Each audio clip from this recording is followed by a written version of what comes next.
Mon corps est un bâton, un truc qu'on peut facilement ranger dans un coin, verticalement, de sorte qu'il ne prenne pas de place.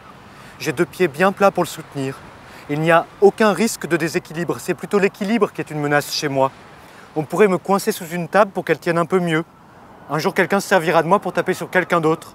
J'ai les bras bien serrés comme 2 flotteurs. En cas de panique, je les agite. J'évite, sinon je transpire. J'ai l'air de peu contenir, mais je produis énormément. Des choses me sortent sans arrêt des oreilles et des yeux. Quand je fais la planche dans l'eau, les algues s'enroulent autour de moi. J'aime beaucoup faire la planche, mais c'est un peu présomptueux cette expression pour mon seul corps. Je suis plutôt bâton à la dérive. Bois flotté, branches qui passent dans le courant.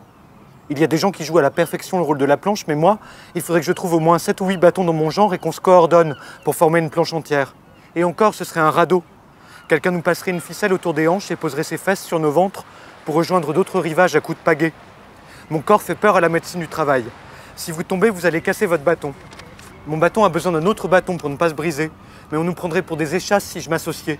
Mon corps fait trop de choses pour un corps, c'est pour ça que je l'appelle le bâton. Les gens croient que je parle de mon sexe, mais je ne parle jamais de mon sexe. Parfois, je trouve que même mon nez a quelque chose d'obscène. On n'est pas habitué sur ce corps à voir des trucs dépassés. On n'est pas habitué dans cette vie à dépasser les limites du corps. Si quelqu'un voulait bien me planter quelque part, est-ce que mon corps est plus vaste que moi? C'est bien étroit, mais ça n'empêche pas l'absence.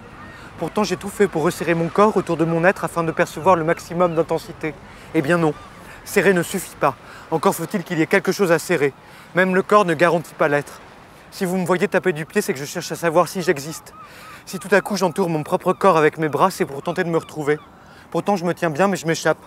J'ai repéré toutes les failles de moi, et quitte à me nouer, je m'y suis engouffré. Quand je suis debout dehors, les gens se penchent pour voir qui me tient. Ils s'aperçoivent que non, il n'y a personne, seulement ce bâton qui vient se présenter à eux, accompagné par rien, sans mobile, juste avec sa verticalité de bâton et son intransigeance, parce que la verticalité est intransigeante, il paraît. Moi, j'aimerais bien mettre ma tête à l'intérieur des gens larges pour savoir s'il y a quelqu'un dedans, parce que c'est pas certain non plus. Mais on m'a dit que c'était sale, alors je me suis raidi. Et maintenant, je me contente de chercher des sources. Je remue beaucoup quand j'approche d'un point d'eau. Je tremble au-dessus des caniveaux, je gratte le fond des éviers, je me colle au robinet, je fais des crises d'épilepsie dans les baignoires, je sers de levier pour soulever les plaques d'égout. Je me suis coincé dans pas mal de canalisations.